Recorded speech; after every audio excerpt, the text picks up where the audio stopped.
શહેરના છાણી પાસેથી પસાર થતી નર્મદા કેનાલમાં ગાબડું પડતા વોર્ડ નંબર 1ના કોંગ્રેસના કાઉન્સિલર જહાદ દેસાઈએ કેનાલમાં ભ્રષ્ટાચાર થયો હોવાનો આક્ષેપ કર્યો. વડોદરા શહેર છાણી પાસેથી પસાર થતી નર્મદા કેનાલ નર્મદા નિગમની નર્મદા કેનાલમાં મસમોટું ગાબડું પડ્યું. વર્ષો જૂની કેનાલમાં ગાબડું પડતા વોર્ડ નંબર 1ના કોંગ્રેસના સ્થાનિક કાઉન્સિલર જહા ભરવાડ દોડી આવ્યા. ગાબડાની સાથે સાથે ઠેર ઠેર તિરાડો પણ નજરે પડી. સ્થાનિક કાઉન્સિલર જહા ભરવાડે ભ્રષ્ટાચારના આક્ષેપો કર્યા હતા. આ મામલે નર્મદા નિગમ તથા કલેક્ટર સહિત ઉચ્ચ સ્તરે રજૂઆત કરવામાં આવશે. કેનાલમાં પડેલા ગાબડાના લીધે મોટી દુર્ઘટના સર્જાય તેવી પરિસ્થિતિ ઊભી થઈ છે, જેથી કેનાલમાં પડેલા ગાબડાને વહેલી તકે સારી રીતે રિપેરિંગ કરવામાં આવે તેવી માંગણી કાઉન્સિલર જહા દેસાઈએ તંત્ર સામે કરી હતી. રિપોર્ટર રાહુલ રાજપૂત, વાન ન્યૂઝ, વડોદરા.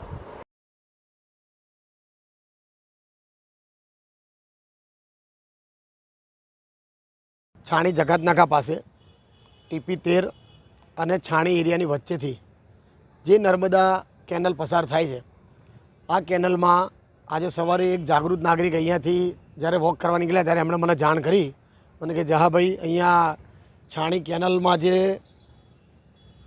પાણી વહી રહ્યું છે, કદાચ વધારે પાણી આવશે તો અહીંયા બહુ મોટું ગાબડું પડી ગયું છે. આખી કેનલનો તમે જુઓ કે ભાગ આખો બેસી ગયો છે. જો વધારે વરસાદ પડશે તો બહારનું પાણી આ કેનલમાં આવી જશે અને કેનલમાં કદાચ જો વધારે પાણી છોડશે તો આ કેનલનું પાણી બહાર આખા એરિયામાં નીકળી જશે. એટલે બહુ મોટું ગાબડું પડ્યું છે. નર્મદા નિગમની આ કેનલ છે. કલેક્ટર સાહેબને પણ હું કહેવા માગું છું, નર્મદા નિગમના અધિકારીઓને પણ કહેવા માગું છું કે સત્વરે આની કામગીરી કરવામાં આવે, કોઈ પણ પ્રકારની કોઈ મોટી દુર્ઘટના ન બને. કારણ કે પશુઓ પણ અહીંયાથી પસાર થઈ રહ્યા છે, લોકો પણ નીકળી રહ્યા છે. જો ગાબડું મોટું પડે, કોઈને ખબર ન હોય તો લોકો અંદર ખાપ કેવી પરિસ્થિતિ પણ છે.